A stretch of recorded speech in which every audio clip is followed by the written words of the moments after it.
Bismillahirrahmanirrahim. Assalamualaikum warahmatullahi wabarakatuh. Ketemu kembali bersama channel Sultan Dedi. Salam tiga jari. Oke, bagi teman-teman yang baru bersua di channel saya ini, semoga teman-teman yang baru lagi bersua silakan untuk melakukan like. Yang bagi yang sudah pernah bergabung dengan channel saya, silakan melakukan like, kemudian komen di bawah ini. Kemudian teman-teman yang baru bersua juga pertama kali bersua, silakan melakukan like dan subscribe-nya serta komen di bawah ini agar notifikasi ini bisa berkesinambungan untuk kita semua. Kemudian bagi teman-teman yang ada di rumah lagi santai, lagi berkumpul dengan keluarga, mudah-mudahan diberikan kebahagiaan bersama keluarga tercinta. Kemudian juga untuk teman-teman yang lagi ada di rumah sakit atau perbaringan rumah sakit atau lagi sakit di rumah, mudah-mudahan teman-teman diberikan kesehatan dan segera diangkat penyakitnya dari Tuhan, dari Allah SWT, sehingga bisa kembali beraktivitas seperti semula kala. Amin amin rabbil alamin. Itu dia. Oke, untuk sekali ini saya akan membahas masalah apa ya, masalah ya pernikahan juga. Yang kemarin saya pernah ngomong untuk perencanaan pernikahan ya, sekarang persiapan biaya anggaran pernikahan ya, persiapan anggaran biaya pernikahan yang harus kita persiapkan untuk mengadakan hajatan. Apakah kita ingin menantu atau kita ingin berhalek gadang, kata orang Minang. Nah, ini yang harus kita perhatikan. Kadang-kadang dengan anggaran yang terbatas bisa kita nggak sadar, akhirnya tekor, akhirnya pekerjaan kita terbengkalai, akhirnya tidak memuaskan apa yang kita anggarkan tadi. Jadi dengan anggaran atau persediaan anggaran tadi perlu kita buat dulu ya, statement mana yang harus kita lakukan ya, agar supaya tidak terjadi kekurangan anggaran atau berlebihnya anggaran dan tidak terjadi pemborosan pada anggaran persediaan untuk proses pernikahan kita tadi. Jadi yang perlu kita perhatikan di sini, pertama saya merokok dulu. Maklumlah perokok. Jadi supaya nggak kaku ya, saya coba untuk sharing-sharing dengan kawan-kawan ya kan, yang perlu kita persiapkan ya untuk acara pernikahan kita atau anak kita ya kan, khususnya untuk keluarga kita ya kan. Mungkin Anda buat coret-coretan dulu ya kan, apa-apa yang harus Anda lakukan untuk persiapan pernikahan. Jadi saya ambil garis besarnya saja di sini, mana tahu ini sebagai pedomannya untuk mengadakan hajatan, persiapan resepsi pernikahan keluarga Anda atau anak Anda. Oke, yang pertama adalah seserahan ya. Seserahan itu adalah bingkisan yang diberikan dari pihak pengantin laki kepada bingkisan perempuan, ya kan, bingkisan dari pihak laki-laki atau pengantin laki-laki kepada pengantin perempuan. Itulah bingkisan seserahannya. Berapa anggarannya itu kita harus ketahui sesuai kemampuan kita. Untuk kebutuhan si calon pengantin perempuan tadi itu harus kita tahu anggarannya berapa sesuai kemampuan, jangan dipaksakan. Jadi supaya hal ini tidak terjadi penyimpangan di yang lain, karena hajatan yang lain banyak yang mau kita lengkapi gitu loh. Itu yang pertama. Kemudian pelaminan ya, pelaminan itu beraneka macam pelaminan yang disediakan oleh jasa pelaminan ya kan. Apakah itu pelaminan untuk yang eksklusif, yang sedang, sudah ada semuanya di jasa pelaminan. Apakah kita pelaminan itu kita adakan di gedung, apakah itu di rumah, apakah itu di hotel, sesuai dengan budget kita tadi, anggaran kita sesuai dengan kemampuan kita. Umpamanya kita atau di taman, kita bisa mengadakan di taman atau di depan rumah kita bisa mengadakan pelaminan, kita pasang pelaminan ya. Nah, itu yang harus kita perhatikan, berapa budgetnya, kemudian modelnya, motifnya bagaimana, itu tergantung Anda. Terus nuansanya bagaimana, nuansa keluarga atau nuansa nasional ya, itu tergantung Anda sesuai kemampuan Anda. ya, berdasarkan kemampuan Anda ya, pada umumnya seperti itu gitu loh. Itu yang berupa pelaminan.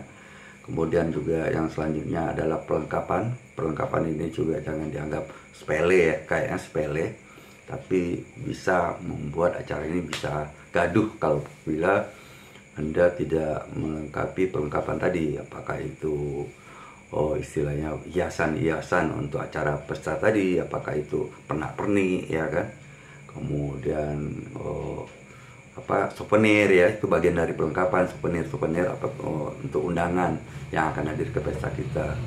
Kemudian istilahnya kotak impa kotak donatur maksud saya. Jadi istilahnya mungkin ada tamu untuk datang, masukkan kotak berupa ampaunya, masukkan kotak donatur.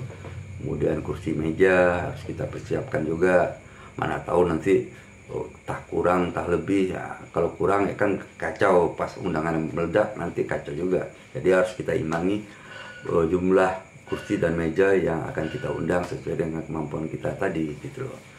Ya kan, itu yang perlengkapan yang harus kita siapkan. Apakah itu perlengkapan penerima tamu ya kan, perlengkapan istilahnya persiapan untuk penerima tamu, bagaimana sistemnya, mejanya bagaimana, kemudian tendanya bagaimana, tenda apakah apabila kita di luar gedung atau di luar atau kita adakan di taman gitu ya, itu ya terserah Anda gitu loh. Jadi itu yang harus kita lakukan untuk perlengkapan. Kemudian yang selanjutnya undangan ya. Undangan ini juga sekarang ini sudah banyak sekali ya undangan, model-model undangan, dari yang sederhana, motif yang sedang maupun inklusif. Jadi dengan undangan tadi kita bisa memilih yang mana sesuai kemampuan kita, yang sederhana apakah yang sedangkah, apakah inklusif kah. Dan sekarang pun ada juga yang sistem link, yang istilahnya yang sistem link ini kita pesan dengan jasa advertising ya, jasa advertising. Anda bisa pesan di sana, linknya itu akan disebarluaskan melalui WA grup atau WA, atau dari WA ke WA bisa. Jadi di sana sudah tertera undangannya, siapa yang menikah, kapan tanggalnya dan sebagainya, termasuk alamatnya. Kemudian kata-kata yang menarik lah dalam undangan, dalam link tadi. Itu tergantung Anda sesuai kemampuan Anda. Jadi jangan dipaksakan. Apabila yang momennya nggak kuat ya lakukan begini ya, kalau nggak kuat ini lakukan seperti ini. Jadi alternatifnya sudah banyak untuk sekarang ini, nggak seperti dulu ya kan. Kemudian saya tambahkan ya, saya feedback saya ke belakang lagi, ke pelaminan tadi ada tambahan kekurangan ya. Jadi motif pelaminan kita bersifatnya nasionalis kah, apa tradisional kah ya, itu yang harus kita perhatikan. Istilahnya judul dari hajatan kita, resepsi pernikahan kita harus punya judul makna kemana gitu, supaya kita mengena pada acara tersebut gitu. Kemudian undangan ya, selanjutnya undangan juga kita harus mengetahui undangan berapa kemampuan kita mengundang keluarga, kerabat, andai taulan semuanya, teman, sahabat dan sebagainya. Undangan kita harus mengetahui berapa banyak kita akan buat undangan. Apakah itu 300 kah? Kalau 300 berarti kali 2 berarti 600, atau 500 berarti kali 2 berarti 1000. Ngapa begitu? Kok kali 2 Pak? Gitu. Anggaplah satu undangan berarti 2 orang ya, sepasang suami istri yang akan hadir. Kalau mau 300 berarti 600 undangan, 600 orang yang akan hadir di acara kita. Mau main 500 berarti 500 undangan, 1000 orang yang akan hadir di hajatan kita tadi. Itu harus kita perhatikan. Kemudian kita harus mengimbangi dengan konsumsi makanan. Apakah makanan itu kita buat sendiri, apakah itu kita upahkan ke jasa catering ya. Kita harus samakan, terus menunya berapa macam, apakah 2 atau 3. Nah, itu sesuai dengan anggaran kita tadi. Jangan berlebih, jangan berkurang. Nanti kalau kekurangan kacau juga nanti pas acara. Pas orang udah antri rame tapi makanannya sedikit. Nah, itu yang jangan sampai terjadi. Jadi yang akhirnya kan jadi bumerang untuk bagi keluarga. Jadi harus diimbangi antara makanan dan undangan, harus seimbang. Undangan berapa, makanan berapa, kemudian konsumsi kita tuh apakah itu kita kerjakan sendiri dengan keluarga besar untuk makanannya, apakah kita menggunakan jasa catering. Mungkin ada di kota Anda tinggal pilih di mana yang Anda sukai. Dan selanjutnya tidak kalah pentingnya ya kan untuk suatu hajatan atau resepsi pernikahan adalah hiburan ya. Hiburan itu untuk ya sambil makan beri hiburan juga kita harus mengetahui anggarannya. Hiburan tadi apakah itu organ, apa itu kelompok, apa itu grup ya kan, kita harus mengetahui anggarannya berapa. Jangan sampai kelebihan, jangan sampai kekurangan. Nah, itulah yang saya ingin sampaikan kepada teman-teman. Mudah-mudahan informasi ini cukup bisa ya untuk hiburan tadi. Jadi kalau Anda ingin berkaraoke bisa juga, atau ingin menghibur tamu-tamu yang datang ya silahkan aja gitu loh ya kan.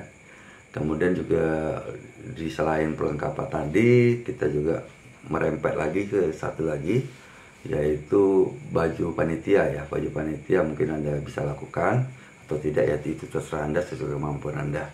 Mungkin baju panitia ini sebagai nilai tambah saja gitu loh. Rasa saya hanya ini yang dapat saya sampaikan. Mudah-mudahan informasi yang singkat ini bermanfaat bagi acuan untuk Anda yang akan ingin menantu atau ingin menikahkan anak Anda. Mudah-mudahan acaranya bisa lancar, sukses, tidak kekurangan anggaran, tidak kelebihan anggaran. Nah, mudah-mudahan informasi yang singkat ini bermanfaat untuk kita semua. Dan apabila kata-kata yang tidak pada tempatnya, saya ucapkan terima kasih. Dan saya ucapkan juga terima kasih bagi teman-teman yang telah melakukan like, subscribe-nya, dan komennya. Akhir kata, saya ucapkan Assalamualaikum warahmatullahi wabarakatuh. See you again. Bye-bye.